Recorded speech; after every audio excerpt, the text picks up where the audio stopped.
Welcome to Daily Review, your daily dose of literary exploration. We dive into books that spark curiosity and ignite growth. While our passion often leads us to nonfiction reads that empower and improve your life, no book is off limits. From gripping thrillers to insightful memoirs and compelling fiction to historical accounts, we're here to share and discuss all the interesting reads we discover. Tune in for your next great book idea. Thank you so much for tuning in to Daily Review. We truly appreciate you joining us for your daily dose of literary exploration. Your support means the world to us and helps us continue to share these amazing books with you.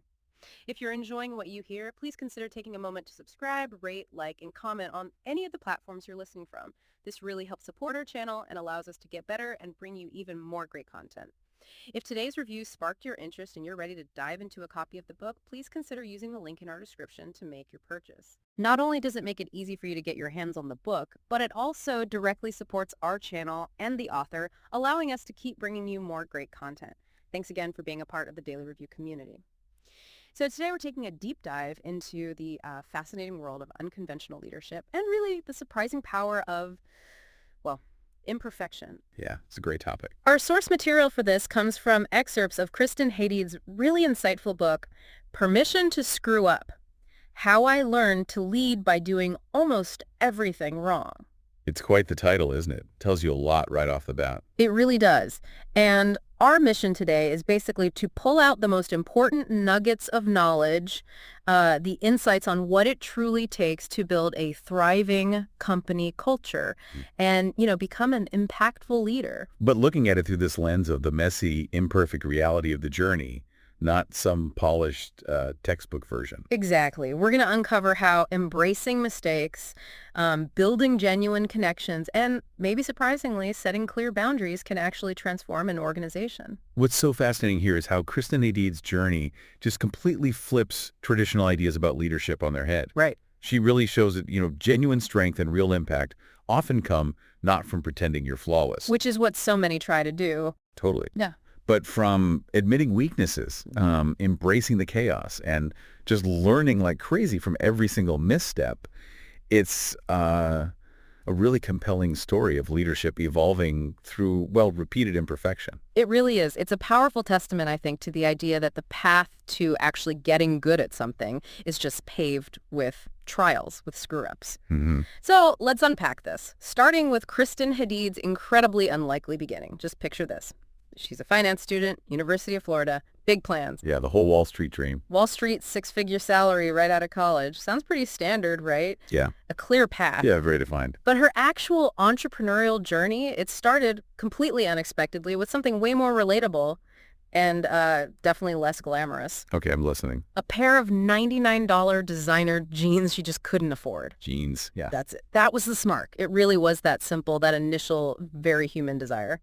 That's amazing. Yeah. But, it's a classic kind of origin story in a way. But what's really remarkable is how her early life already kind of hinted at this entrepreneurial spirit, even if it was, let's say, raw and unrefined. So this wasn't her first rodeo, so to speak. Not exactly. Not her first real business, but she had these incredible self-starter tendencies from way back. We're talking like 6 years old, starting a babysitting service. Yeah. While still needing a babysitter herself. Okay, that's funny. Or, selling fake nails made of Elmer's glue to her first grade classmates. Little things like that. Resourceful. But maybe the most telling thing was running the girls' club. She charged a $5 joining fee, had 13 rules, and rule number 7 was just obedience. Obedience. Wow. And she signed it, "Your leader, Kristen." So it shows this early, maybe a bit misguided, definitely autocratic drive towards leadership. I love that image, your leader, Kristen. It really sets the stage, doesn't it? So, okay, she needs money for these jeans. She decides to try cleaning houses. Right. And her first attempt at getting clients, a Craigslist ad. Of course. And it was just dripping with amateur charm. Total lack of self-awareness. Okay, give me the highlights. It said, unbeatable service and price. Standard enough. But then she adds this assurance, I've never been arrested, convicted of a crime, or anything else like that. No way. Really. Oh, yeah. And then the academic flex, boasting a 3.8 GPA, which she later admits she might have rounded up a little bit. Oh my gosh, it paints such a vivid picture. Someone completely out of their depth, but just full of this weird confidence. It really does. And it immediately makes me think, how much does that raw ambition actually matter when you have zero practical experience? Arguably, maybe negative experience initially? Yeah, good point. Because that first job, it sounds like it was just an absolute disaster. Oh, completely. Picture this.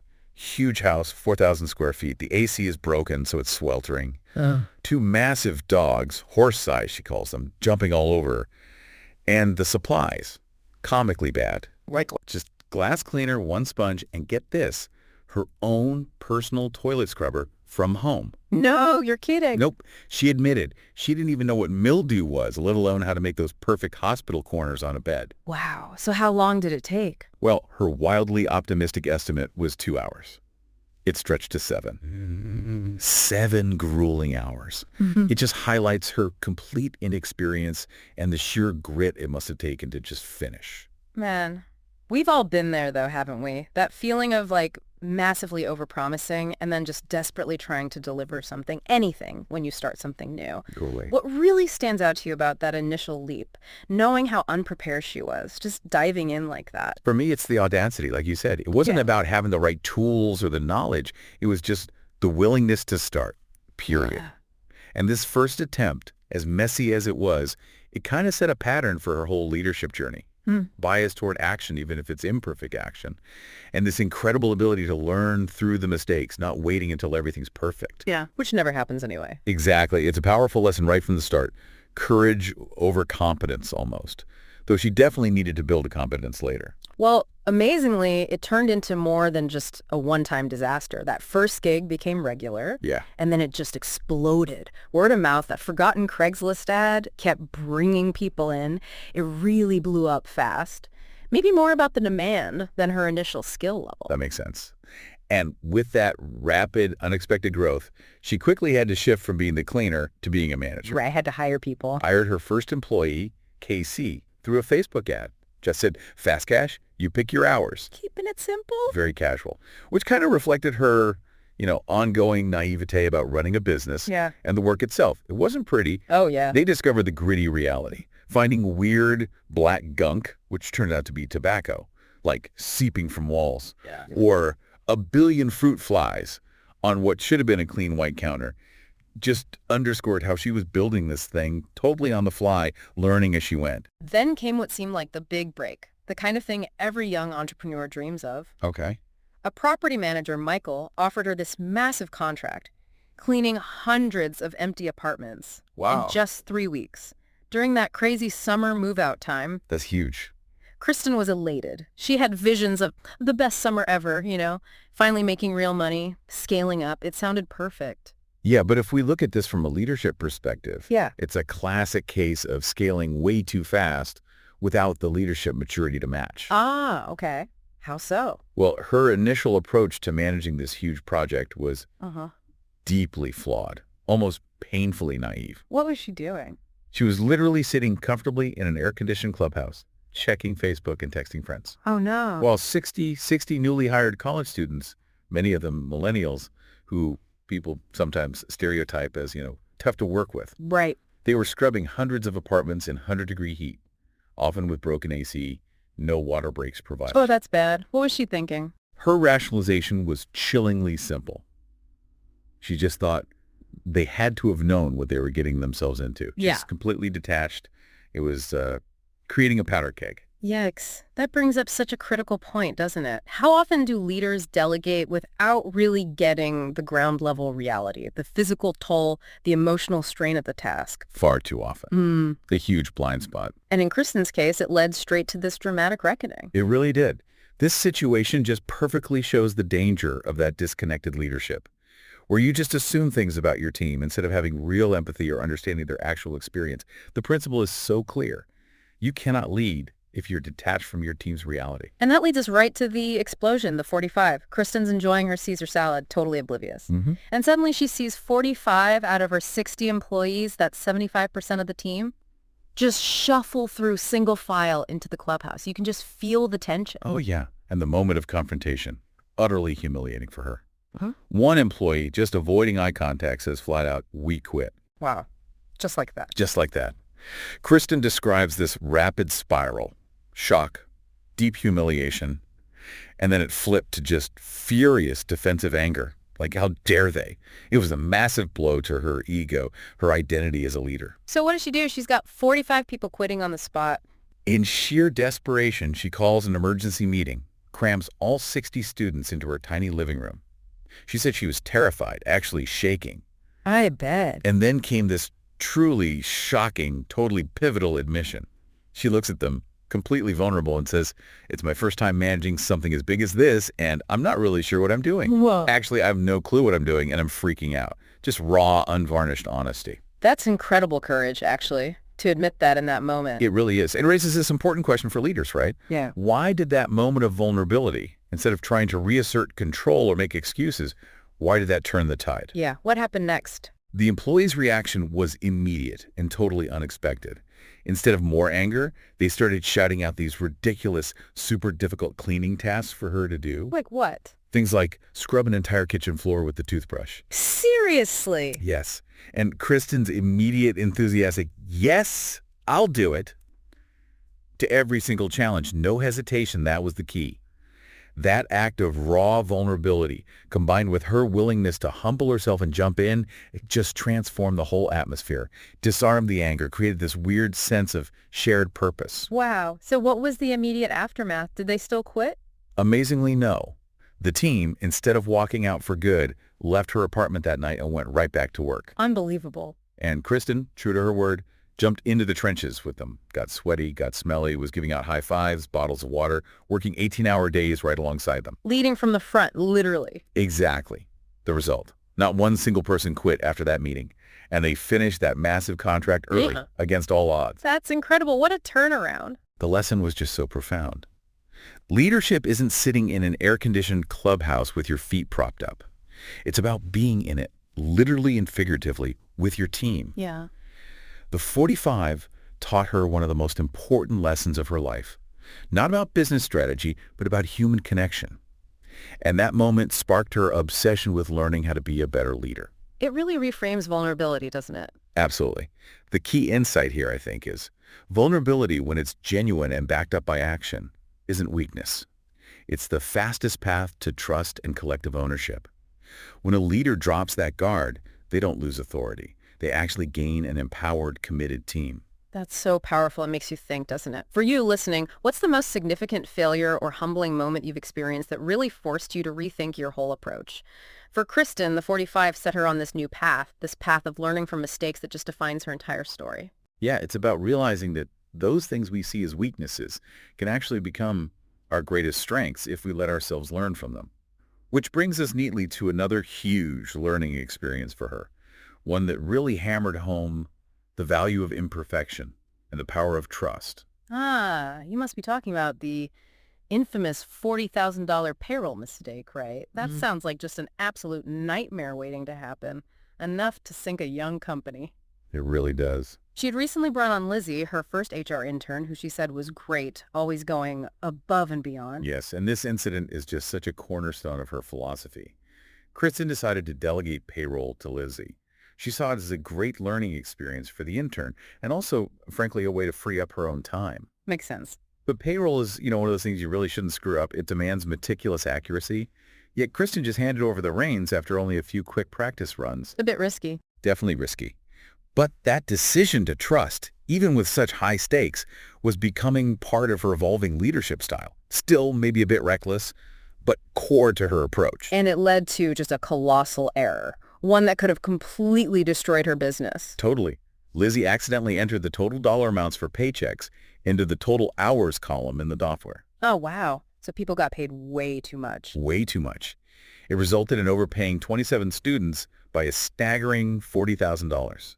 Kristen described the situation as super broke, like out of business broke. Yeah. For a young company, that kind of mistake isn't just a hiccup. It's potentially fatal. Absolutely terrifying. So what happened? How did they even find out? Well, this is what's truly fascinating. It really speaks to the culture Kristen was maybe accidentally starting to build. It was Lizzie's response. It was incredible. Yeah. What did she do? She didn't wait for Kristen to find out. She didn't hide. At 2 o'clock in the morning, she realizes the error and starts texting all 27 students. Urgent, all caps message, please don't spend it. Wow. Proactive. Immediately calls the payroll representative. And then she shows up at the office before Kristen even gets there, ready to tackle the problem head on. That takes guts, especially for an intern. Absolutely. And then she painstakingly called each student one by one personally to explain the mistake and ask for the money back. Just showed incredible ownership and accountability. I can only imagine how Kristen felt waiting for that money to come back. She must have been freaking out. Oh, completely nerve-wracking is how she put it. She had nightmares about students buying scooters and just fleeing town with the cash. I can picture it. But the relief must have been just immense when, after a couple of incredibly long, anxious days, every single penny was returned. Wow. That's amazing. Faith in humanity restored, maybe. Maybe. But the outcome was pivotal, not just financially, but for Kristen's leadership. She felt this immense pride in Lizzie, gave her a huge hug, and that incident just forged this deep, unbreakable trust between them. And Lizzie probably learned a valuable lesson, too. Oh, yeah. Lizzie never made a payroll error again. And this whole dramatic event became a hallmark of Kristen's leadership credo. It proved that allowing room for significant mistakes and then giving people the chance to fix them can lead to incredible growth, competence, and most importantly, that deep-seated trust within a team. It's not just forgiving, is it? It's like active development. Exactly. The core insight here is really true competence is forged in the fire of real-world mistakes, not in some perfect, sterile environment. By letting people own and fix their errors, leaders build profound trust and actually accelerate skill development. It really makes you think, how does allowing room for big mistakes and the chance to fix them actually lead to more competence and trust? It feels kind of counterintuitive, right? Yeah. Especially when the stakes are high. It really goes back to that idea of psychological safety. You know, the work Amy Edmondson has done on high-performing teams, it's that shared belief that the team is safe for taking risks, including admitting you messed up. Kristen's actions here, letting Lizzie fix it, then trusting her more afterwards, didn't just forgive the mistake. They actively built a culture where errors are seen as learning opportunities, not career enders. So people feel safe to fail forward. Exactly, which is the bedrock of innovation and fast learning. People learn to be proactive and responsible instead of trying to hide their mistakes, which is way more damaging in the long run. So connecting this incident back to Kristen's core philosophy, she realized she needed to trust people with enormous responsibilities, allow room for mess-ups, then give them the chance to fix their mistakes so they can learn from them. Sounds like a beautiful idea, but also kind of risky. It is risky, but what's remarkable is that this wasn't something she picked up in business school. This whole approach was deeply ingrained in her by her dad. Oh, really? How so? He had this specific kind of tough love approach. She tells this story about being totally stuck on calculus homework in high school, begging him to just solve it for her. We've all been there, right? And his unwavering response was, nope, you've got to do this on your own. If I solve it for you, how will you ever understand calculus? You'll thank me later, I promise. He knew the struggle itself was the real teacher. Wow. That takes discipline as a parent, too. It does. And the impact on Kristen was profound. She learned, mostly out of frustration and necessity, to rely on her own problem-solving skills. It made her stronger, more resilient, way more confident. Which explains why she didn't call home when the 45 walked out. Exactly. She instinctively knew, okay, I got to figure this out myself. It was a direct result of that independence he instilled in her. It makes you wonder, though, doesn't it? Are we maybe unintentionally fostering too much dependence now? That's a huge question. One of Kristen's mentors, Marty, drew this parallel to helicopter parents. How, by constantly shielding kids from struggle, they might accidentally create a generation afraid to make their own decisions, who really struggle when it comes to thinking for themselves. And technology probably plays a role, too, right? Instant answers from Google. Definitely. Google 24/7 makes it easy to avoid grappling with hard problems, to avoid that productive struggle that actually builds skills. The core insight here really is that empowering self-sufficiency often means the leader has to step back. You have to allow people that space to wrestle, to fail, and ultimately to figure it out on their own terms. That's such a critical point for parents, teachers, leaders. Yeah. Everyone, think about a time someone let you struggle, really let you wrestle with something, and how it ultimately empowered you. How can we apply that tough love principle more effectively, more humanely in our own roles? It's a tricky balance. It really is. But it's about building self-efficacy, right? That belief in your own ability. Letting someone struggle with support available, but without jumping in immediately, it actually communicates profound trust in their capabilities. And that trust is what truly empowers them. Okay, moving on. Let's talk about mastering feedback. Another crucial skill Kristen had to learn the hard way, especially after the 45 incident. Right. Her initial reaction post-crisis was to become what she called the cheerleader. All positivity all the time. Pretty much. Constant praise, lots of rah-rahs. She figured positive reinforcement alone would fix everything. But underneath that, she had this big tendency to just look the other way when people made poor choices or weren't performing well. Avoidance, basically. Total avoidance. And it was painfully clear with what she called the Courtney problem. Okay, what did Courtney do? Oh, Courtney was an employee caught doing some really bad stuff. Spraying client perfume on herself, trying on their high heels. Whoa. In clients' home. Yes, even making personal calls from their landlines.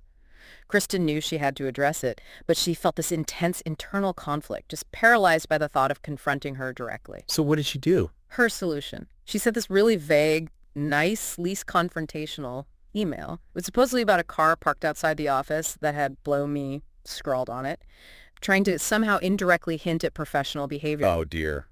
Did it work? Predictably, no. Yeah. Courtney still quit, and the real issues were never actually addressed, just swept under the rug. That must have been a wake-up call for Kristen. Huge realization. She understood she'd mastered the cheer part, but had a long way to go on the leader part. It hit her. Good leaders need to know when to give pep talks, sure, but also when to give necessary reality checks. It's not just about being liked, it's about helping people grow through honesty. And it's not just her feeling this way. People actually want feedback, right? Even the tough stuff. Absolutely.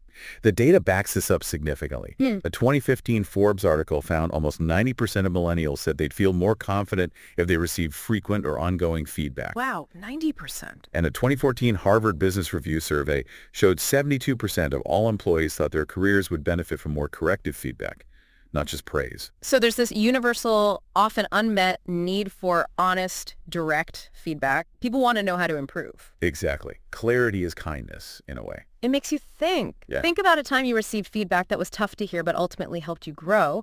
Why is it often so much easier for leaders, or anyone really, just to avoid that confrontation, to avoid those crucial, maybe uncomfortable conversations? It's deep-rooted, isn't it? Confrontation triggers discomfort, fear of conflict, maybe fear of damaging the relationship. We often confuse criticism of our work with criticism of ourselves as people. It takes courage to give feedback, and maybe even more courage to receive it well. So Kristen realized she needed a better way. This led her to completely overhaul her feedback methods, moving way beyond just avoiding it or doing the shit sandwich. Right. Eva, an HR expert mentor from this incubator program she was in, really pushed her, told her she had to document performance, conduct regular employee evaluations. And Kristen must have resisted that initially. Oh, big time.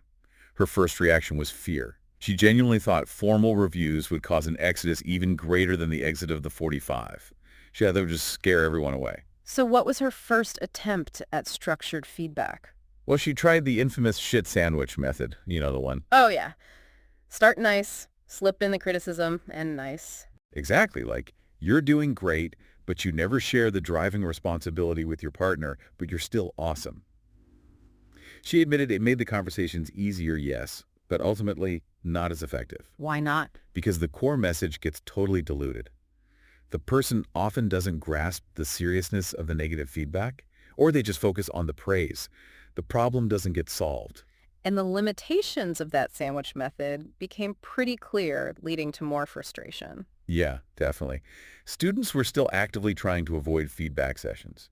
Parents were even calling her office to complain about any criticism their kids received. Oh my goodness. And students were constantly afraid they were going to get fired just because they were asked to meet for a review. It wasn't working. So this led them to try 360-degree reviews. Ah, okay. Getting feedback from all angles. Right. They used online surveys. Students evaluated themselves, their peers, their managers, Aaron and Abby, and critically, Kristen herself. They wanted that holistic view. How did Kristen score? Well, this was another humbling moment for her. Her own average review score, scarily close to a 5 out of 10. Ouch. Big ouch. But it led to this profound realization. Leaders need regular, candid feedback, too. It wasn't just a top-down thing. She was part of the system and needed feedback just as much as anyone else. So the real breakthrough, the method that actually transformed their feedback culture, came later. Yes. She learned the FBI method Feeling Behavior Impact from the Barry Wimmeler Learning Institute's Listen Like a Leader course. FBI.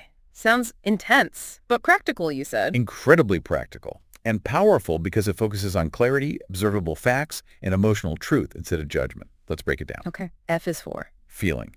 Focus on how you, the person giving feedback, feel. Use I feel statements. I feel disappointed or I feel concerned.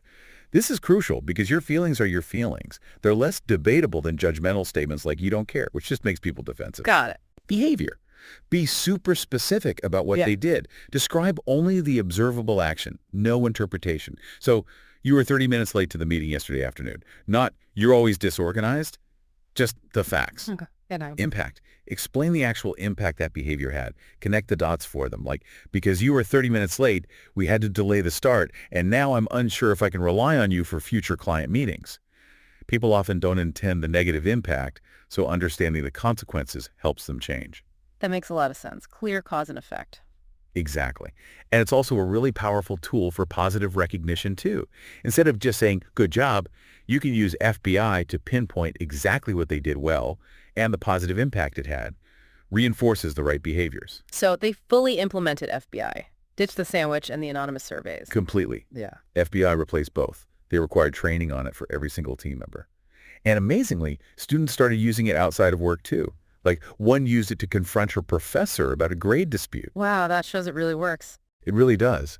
And this connects perfectly to Stephen Covey's concept of the emotional bank account. You heard of that? Vaguely. Remind me. It's a metaphor for relationships. Every interaction is either a deposit or a withdrawal. Recognition, trust, positive interactions, those are deposits. Critical feedback, broken promises, negativity, those are withdrawals. Okay. To have strong relationships, especially at work, you need to keep a positive balance in that account by making regular deposits. Honest feedback, the withdrawals, are necessary for growth, but the relationship needs a healthy balance to withstand them. FBI helps make those withdrawals less damaging. That's a great analogy. So how can adopting this FBI method really change those difficult conversations? Make them more productive, less defensive? It seems like a framework anyone could use. It works because it depersonalizes the feedback. You're not attacking the person's character. You're objectively addressing a specific behavior and its observable impact. That makes it so much easier for the other person to actually hear it and respond constructively. It fosters growth, not just defensiveness. It focuses on solvable problems, not inherent flaws. Okay, let's shift gears a bit.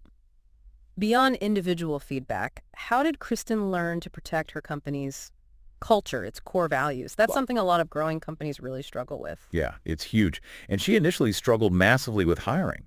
She relied on this rigid checklist where they prompt for the interview, what was their availability, and then just her gut feeling, which she couldn't really explain or articulate. And she had some wild interview stories from those early days, right? Oh, absolutely bizarre anecdotes. There was the guy who, when she asked his biggest weakness, just looked her up and down and said, you. Creepy. Totally.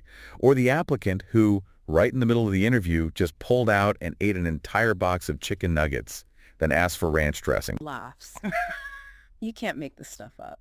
It sounds like a comedy sketch, but it highlights just how chaotic and reactive her early hiring was. So what was the turning point? How did she get more intentional about it? The real game changer was reading Tony Hsieh's book, Delivering Happiness, about his journey with Zappos.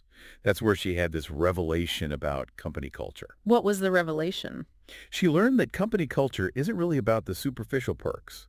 You know, she'd tried putting in a smoothie bar, having an office DJ. Those were her early kind of naive attempts. Right, trying to manufacture fun. Exactly. Hsieh taught her that real culture is defined by its people, and crucially, it's something you feel. It's this intangible atmosphere that comes from the collective behavior and values of everyone there. So Hsieh's lesson was basically, if you want your company to feel, say, fun, you have to hire people who actually have a sense of humor. Precisely. And the flip side was just as important. If you hire the wrong people, the opposite can happen. Hsieh learned this the hard way himself. His first company failed, he said, because a few bad apples spoiled the whole bunch.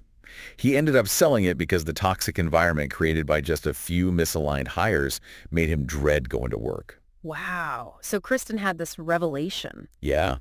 She realized her gut feeling in interviews wasn't random. Just like she had Zappos, she had this subconscious understanding of how she wanted Student Maid to feel. And she was instinctively, even if clumsily, trying to find people who fit that feeling culture fit. So it wasn't just about, can this person be trusted in a client's home? No, it became much bigger. It was about actively preserving Student Maid's culture, because every single person she hired would either strengthen that unique feeling or actively damage it. The insight became crystal clear. Culture isn't perks or posters. It's the sum of your people. You have to protect it fiercely by hiring for values, not just skills. That's huge. For you listening, beyond just skills and experience, how deeply do you really consider culture fit in your own teams or organizations? And what do you think truly defines a company's culture beyond the mission statement on the wall? It's really about those shared behaviors, beliefs, and values that implicitly guide how people interact and make decisions day to day. And culture fit isn't about hiring clones who all like the same things. It's critical because one brilliant person can still wreck a team if their core values or working style fundamentally clash with the group's ethos. It's less about shared hobbies, more about shared principles, and a common understanding of how we operate around here. So inspired by Tony Hsieh, Kristen decided to create Student Maid's own set of core values, their commandments. Right. Just like Hsieh used Zappos' 10 core values to guide everything from hiring to firing, Kristen wanted these commandments to be the bedrock for ensuring their cultural integrity. And these weren't just handed down from on high, right? No, crucially, Student Maid's 10 commandments were developed by the employees themselves, which gave them immediate buy-in and made them feel authentic. Can you give some examples? Sure. Things like take your moral fiber, basically. Do what you say you'll do. Act with integrity. Roll with the punches, being adaptable and resilient. Own it, taking full responsibility for your actions, good or bad. And speak now or forever, hold your peace, encouraging open, direct communication. And these became real filters. Absolutely, they became non-negotiable deal breakers.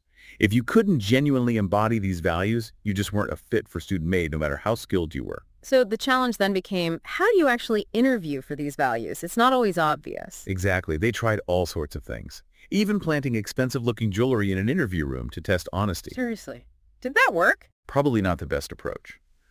They also tried asking point-blank questions like, are you a classy person? Which is pretty awkward.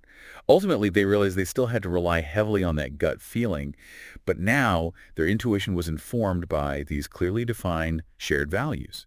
It gave their gut a framework. And the story of Monique really shows the power of this values-based trust, right? Oh, absolutely. It's a fantastic example. Yeah. Monique is on her second or third day, brand new. And Kristen just hands her this ring with over 100 keys to client properties, each key costing $50 to replace if lost. Just handed over a massive responsibility, trusting her completely. Wow, talk about throwing someone in the deep end. Right. But Monique thrived. Her loyalty and growth within the company were a direct result of that radical trust. Later, she actually turned down prestigious job offers to stay with Student Maid, specifically because she felt a lack of trust in those other places.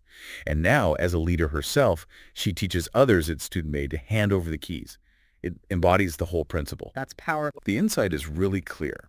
Values, when they're genuinely lived and trusted upon, become the most powerful currency for building loyalty and deep commitment. It prompts a good question for reflection. What are your personal or team commandments? Those principles, spoken or unspoken, that truly guide your actions. And how consciously do you live by them, especially when things get tough? It's easy to have values on paper. Much harder to live them under pressure, absolutely.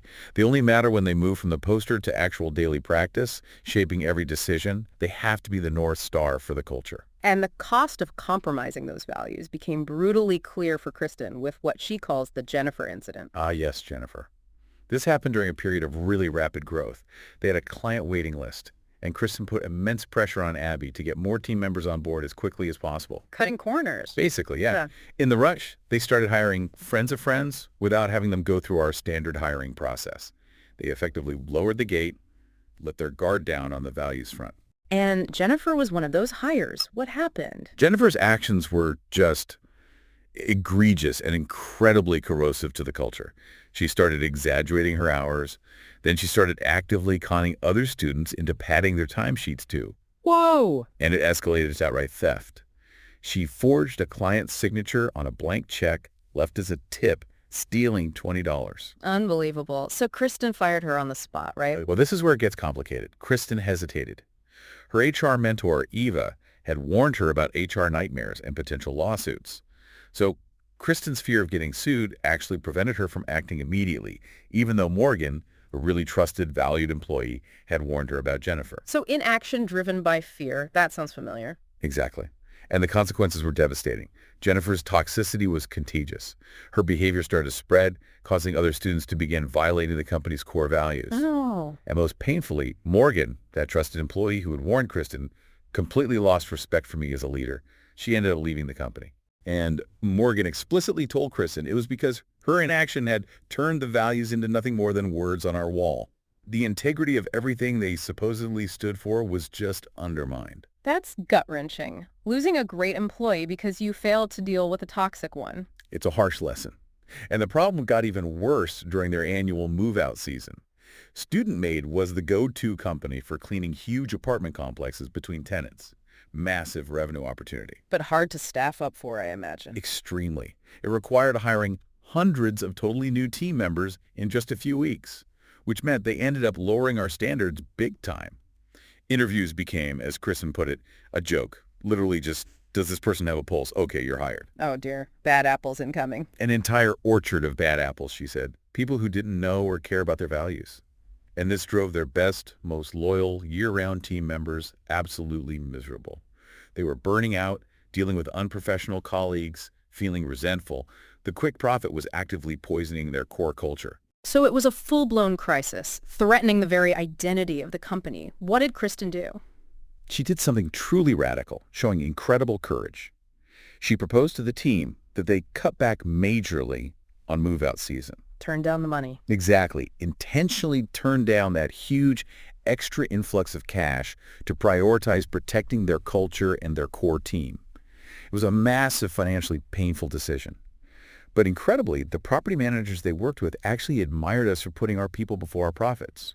They respected the integrity of the choice. Wow. And what was the result internally? The outcome was immediate and remarkable. Kristen said, that year was like a freaking vacation compared to previous move-outs. They hired carefully, found a bunch of great new team members who actually stayed year-round and embodied the values. It fundamentally restored the company's identity. It made Student Maid feel like Student Maid all year long. That's amazing. What a powerful example. The core insight is just so clear. Values are only true deal breakers if you're actually willing to walk away from profit to protect them. If you compromise your values for short-term gain, you inevitably cause long-term cultural damage and lose your best people. It really poses a tough question for anyone in leadership. When you're faced with that choice, short-term profit versus long-term cultural integrity, what factors should really weigh most heavily? How do you, listening, protect your core values when those growth pressures mount, when there's a big financial incentive to just look the other way? It's a universal challenge. I think the long-term health and sustainability and the well-being of your core team has to outweigh the short-term gain.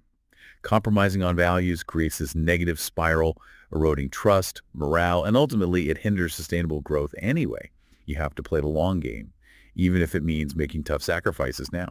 Okay, let's explore another crucial pillar of Kristen's leadership journey, cultivating those deep bonds, real connections within her team. Yeah, this was another area where she really evolved. Initially, she had this very work together, play together mentality, right? Yeah. Even hosting keg parties, mingling freely with the students. She thought that would build closeness. Right. But after they established their core values, that approach started to feel kind of disingenuous to her, almost forced. So she swung the pendulum the other way and became straight-laced and serious Kristen.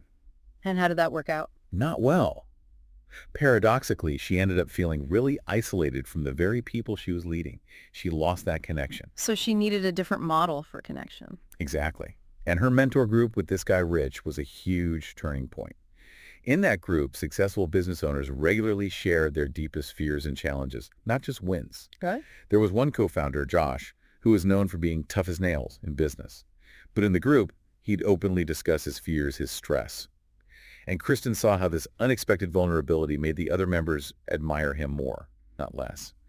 And crucially, it made them feel safe enough to open up too. So vulnerability wasn't weakness, it was a catalyst for connection. Precisely. It showed her a different way. This also mirrored Rich's own relationship with his business partner, Darren. They'd built their incredibly strong bond over 24 years of just having brutally honest conversations during long drives between meetings. That relationship became their refuge, the core strength that allowed their company to weather storms of all kinds. It highlights that power of authentic, ongoing dialogue. Definitely. So, inspired by this, Kristen and Abby started holding annual retreats for themselves. Went to places like Miami, Vegas, Sedona. Not just for business planning, though. No, they were explicitly designed for informal sharing, reflecting, brainstorming. It was dedicated time to bond on a personal level, to move beyond just work talk, and share their fears and anxieties about leading this growing team. It was about seeing each other as whole people first. And they extended this idea to the student employees, too, with those coffee chats. Yes, one-on-one coffee chats. And the key was, these were intentionally designed to move conversations away from work topics. So just getting to know them as people. Exactly. It fostered this much deeper understanding of their students' lives, their hobbies, their pets, but also their struggles. Difficult classes, fears about graduating, family problems. It was about truly listening to the human being behind the cleaning uniform. And there's that story about Charlotte, right? Showing connection on a really deep level. Yeah, that's a powerful one.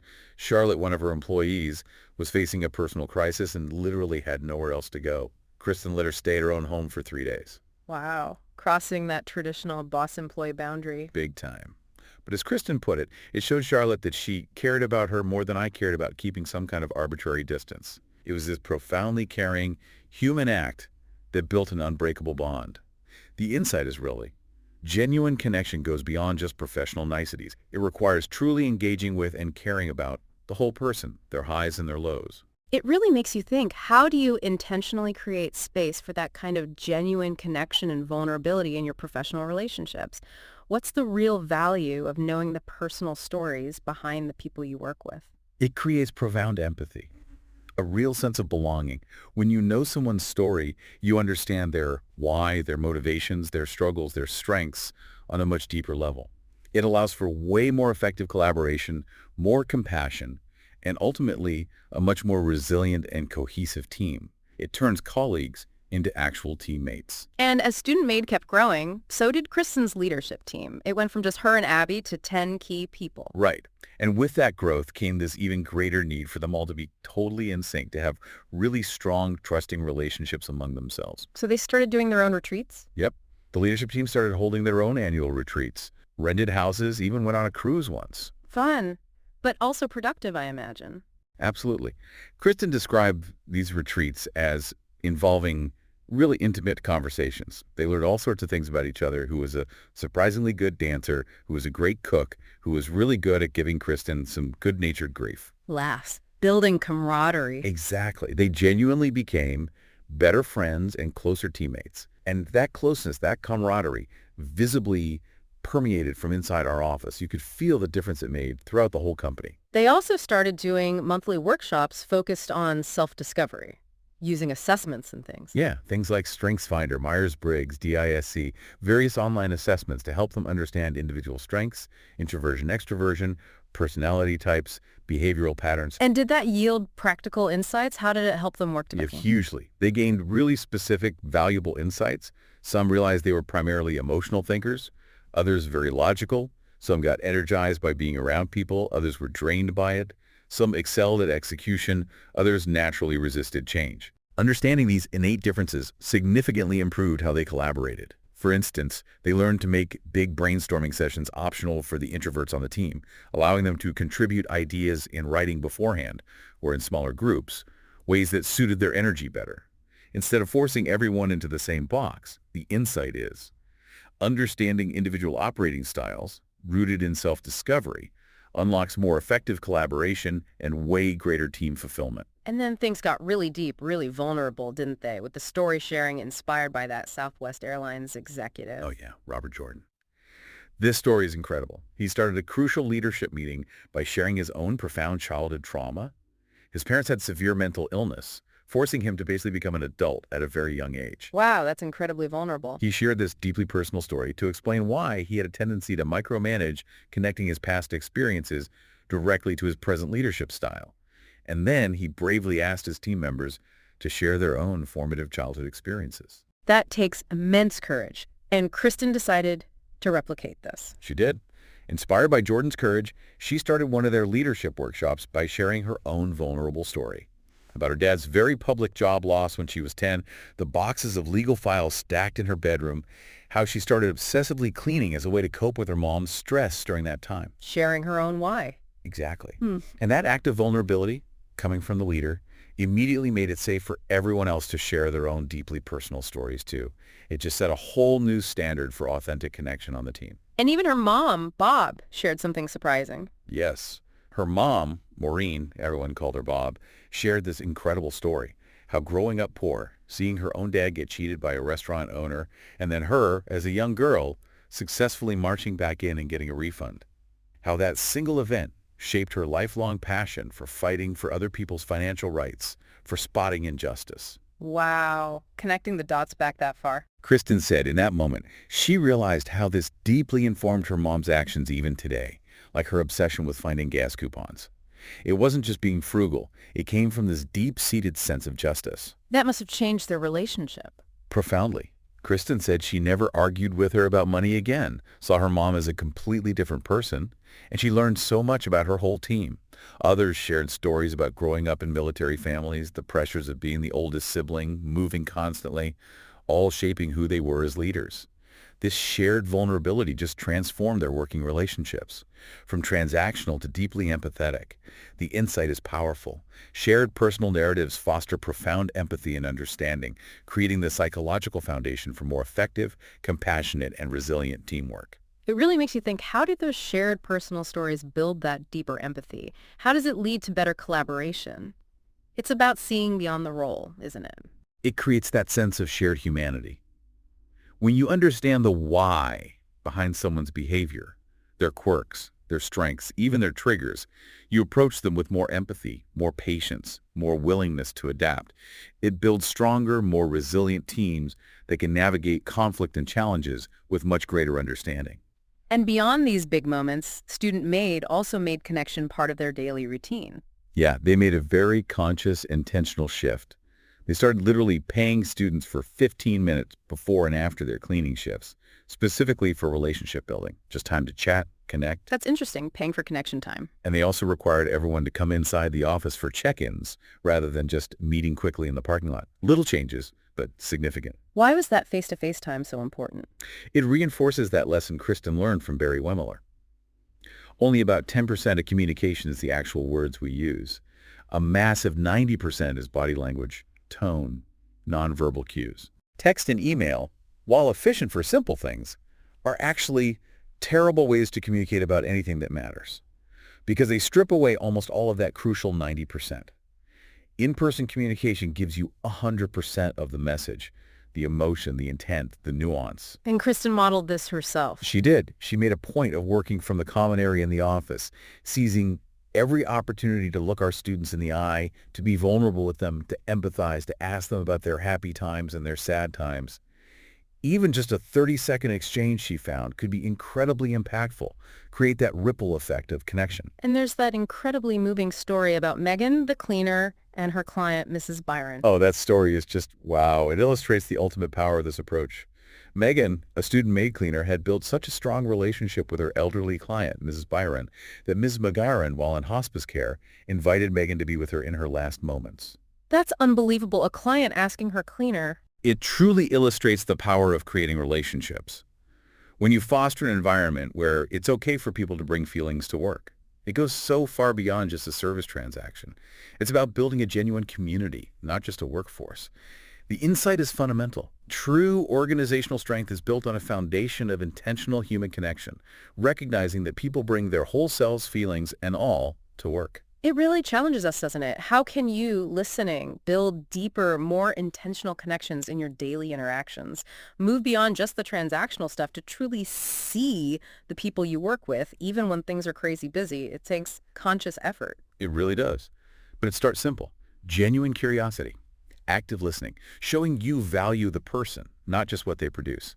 Small, consistent efforts to connect on that human level, a real question, a shared laugh, a moment of empathy, they add up to profound bonds over time. Okay, now we need to transition to maybe the toughest leadership lesson Kristen had to learn, the really difficult, bittersweet art of letting go. Yeah, this is never easy. She starts this section recounting the tragic death of Josh, her mentor group member, at just 28, which served as this stark, painful reminder that sometimes you have to say goodbye, even when you don't want to. That loss set a somber tone. It really did. And it provided this backdrop for discussing the very complex Kayla situation. Great, Kayla. Tell us about her. Kayla was described as an excellent cleaner, a genuinely good person at heart, but she came from a really dysfunctional family, background substance abuse, emotional and physical abuse. Kristen, with her strong empathy, felt this immediate impulse to take her under my wing. Wanting to help, to save her almost. Exactly, which led her to repeatedly forgive Kayla's chronic lateness, her missed shifts. Kristen kept seeing the person and her struggles behind the performance problem. But this caused conflict with Abby, her co-leader. Big time. Abby argued, quite practically, that Kayla's constant lateness was deeply unfair to her cleaning partners, who always had to pick up the slack, and it set a bad precedent for other students who were consistently reliable. Abby felt strongly it was time to draw the line, even though it was hard. So empathy versus fairness to the team, a classic leadership dilemma. Totally. Marty, another mentor, gave Kristen some crucial advice here. He asked her, do Kayla's strengths outweigh her weaknesses? And Kristen's answer. Absolutely. She pointed to Kayla's great cleaning skills, her good heart. So Marty advised, okay, then you can't let her go if the strengths truly outweigh the weaknesses. But he also cautioned that continued tardiness, even for understandable reasons, would still damage team relationships and erode the culture. You can't ignore the impact. So Kristen tried everything to help Kayla. Everything. Moved her shifts to afternoons thinking she wasn't a morning person. Co-created detailed self-improvement plans. Set up charts. Set alarms for her. Kristen even personally called to wake her up some mornings. Just an exhaustive effort rooted in compassion. But ultimately, it wasn't enough. Kayla's lateness just got worse, escalating to outright no-shows. She became completely unreliable for the business. Kristen made one final desperate offer, letting Kayla just clean Kristen's own home and office, trying to keep her employed somehow. Yeah. But in the end, Kayla acknowledged her deeper struggles and entered rehab. So Kristen had to let her go, essentially. Yes. But the surprising part was the goodbye letter Kristen got from Kayla later. Oh, what did it say? Kayla actually thanked Kristen for giving up on her. She wrote, I hit rock bottom, but now I'm taking control of my life again. Wow. So letting go was actually the catalyst she needed. It seems so. It demonstrates that sometimes letting go, even when it feels like failure or is incredibly painful for the leader, is ultimately the most caring and helpful thing for both the individual and the organization. It can force someone to confront issues they've been avoiding. The insight is really about true compassion and leadership, sometimes meaning having the courage to set firm boundaries, even if it leads to painful goodbyes, to enable both individual growth and collective integrity. That's profound. How do you, the listener, balance that deep empathy for individual struggles with the undeniable need for accountability and fairness to the whole team? When is tough love actually the most caring action rather than just being unsupportive? Such a fine, ethically tricky line. It really is. It requires having those clear boundaries and consistent communication about expectations established transparently beforehand. Tough love becomes caring when it prioritizes someone's long-term growth and accountability over short-term comfort, both for their own sake and for the health of the entire team. It's about holding the line for what's best for everyone, even when it's painful for one person in the moment. Kristen eventually realized her very emotional case-by-case HR approach just wasn't sustainable as the company grew bigger and more complex, right? She needed something clearer. Exactly. That constant tension between her emotional response and Abby's more practical one highlighted the need for a framework. This led them to formalize the concept of the line. The line? What's that? They literally put a piece of tape on their office floor to represent it. It became a symbol for their core philosophy on employee departures. Okay, so what did it define? It had two clear parts. First, if someone's good qualities outweigh the bad, we will fight for that person. This meant fierce loyalty, giving people chances to screw up and learn, especially if their heart is in the right place and their intentions are good.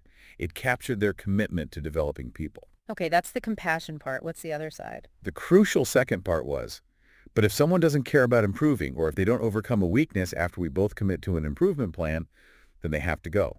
This emphasized that unlimited chances just aren't sustainable if the person isn't holding up their end, if the effort isn't mutual, or if their actions consistently undermine the team or the values. It introduced accountability within the compassionate framework. So it allows for nuance, but also has a clear boundary. Precisely. Marty's idea of shades of gray was influential here. He'd shared an example about a good, loyal employee who falsified expense reports due to severe financial hardship. It wasn't black and white. This helped Kristen see situations like Kayla's with more nuance, looking beyond just the lateness. But ultimately, the line still had to exist for fairness and the overall health of the team. It allowed empathy without sacrificing standards. The insight. Defining clear, visible boundaries. The line provides a framework for humane accountability, balancing individual support with collective needs. How can you, listening, establish those clear yet humane boundaries in your own leadership or team? Boundaries that serve both individual growth and the organization's health without feeling too rigid or uncaring. The line seems like a useful concept. I think a key is involving the team in defining those boundaries, like Kristen did. It creates shared ownership and understanding right from the start. Makes it easier for everyone to uphold the standards while still allowing for empathy and nuance. It becomes a collective agreement, not just a top-down rule. Okay, finally, let's touch on strategic exits and the importance of role fulfillment. Not just getting people out, but getting people into the right roles. Yes. This was another big evolution for Kristen. Student Maid decided to expand to Pensacola. They put a 22-year-old named Rachel in charge. 22. Was she qualified? By traditional standards. Kristen admits she was in no way qualified to run a business at that age, but she deeply embodied the company values and was incredible at building relationships. So they bet on her potential and cultural fit. How did the expansion go? It had significant challenges, not really Rachel's fault. They ran into a really difficult resort management team they contracted with. Very demanding, asking for tasks outside the agreement, even calling the student employees kids. Demeaning. Very. Plus, Rachel and her colleague Sarah, while totally dedicated, just weren't natural salespeople. They really struggled with the sales aspect needed to grow the branch, even though they were great operationally. It was a clear mismatch of talent to the specific demands of that role in that market. So what happened? Did they pull the plug? Ultimately, yes. The leadership team unanimously decided to sell the Pensacola location. They recognized they just didn't have the right resources or expertise, especially on the sales side, to make it truly succeed long term. And how did they handle the sale? This really underscores their values. They sold it to a buyer who they felt shared their core principles, and they explicitly prioritized ensuring the existing employees kept their jobs over getting the absolute maximum profit from the sale. Yeah. People over profit, again. That decision must have led to some rethinking about employee success. Huge evolution. Kristen's perspective shifted dramatically. She went from never wanting anyone to leave Student Maid to genuinely celebrating their departures when people moved on to roles that were actually a better fit for their unique passions and strengths. So success wasn't just staying, it was finding the right place, inside or outside the company. Exactly. The new focus became aligning individual strengths with their specific roles. Recognizing that a great person might not be a great fit for every role or for the company at every stage of its growth. They even did a workshop activity around this. Yeah, a really powerful one. Leaders wrote their own job description, but based not on their current tasks, but on what they genuinely loved doing, what they needed in their work environment to thrive, and what activities completely drained their energy. Self-awareness driving role design. Totally. Armed with that insight, they then strategically swapped tasks and responsibilities among the team members to create greater fulfillment for everyone involved. What was the outcome? Remarkable. Each person could now leave work feeling genuinely fulfilled, energized by doing work that truly resonated with their strengths and passions. But it also meant Kristen and Abby had to fully embrace letting good people go if they were no longer a good fit for a specific role, even if they were great culture fits overall. It required maturity to see that helping someone find their right place, even elsewhere, was the best outcome for everyone. The insight. Organizational health and individual fulfillment are optimized when roles align with strength and passions, even if it means strategic exits or rethinking structures. It's a powerful idea.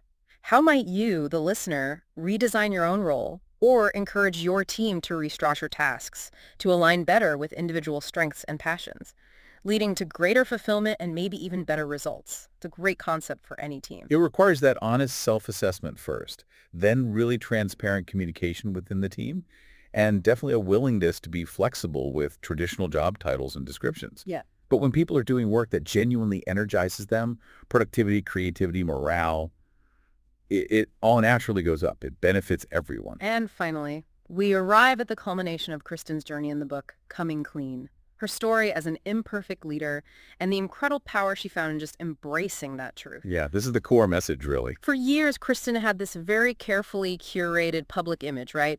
National TV interviews, TEDx talks, features in Forbes, Oh, always presented as this perfect, from rags to riches story. way fast track to success, founder of the perfect cleaning company, all that gloss. But internally, she felt this growing dissonance. Oh, massively. She felt these portrayals made her journey sound easy. Like I always knew what I was doing. Like I never messed up, which was so far from the truth. So her first book drafts reflected that polished image. Completely.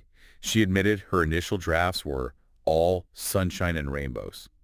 She deliberately glossed over significant mistakes, like spending $1,000 of her first business loan on sushi. Yeah.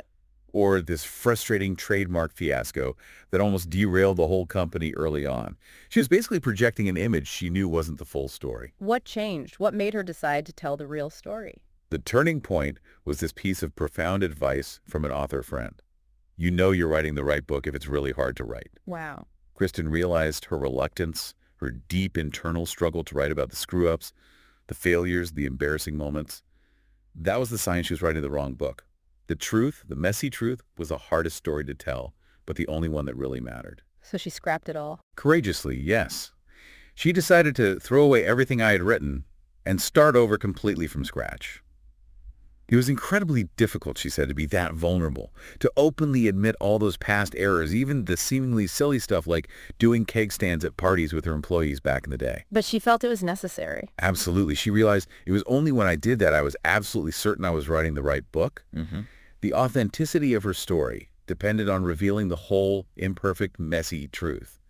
The insight is just fundamental. Authenticity in leadership isn't about flawlessness. It's about the courage to reveal the raw, imperfect journey. And in doing so, you create a much deeper, more relatable connection. And the impact of finally being that honest was immediate for her. Palpable. She said sharing these imperfect stories, the real stories, in her speeches and interviews energized me in a way I'd never felt before.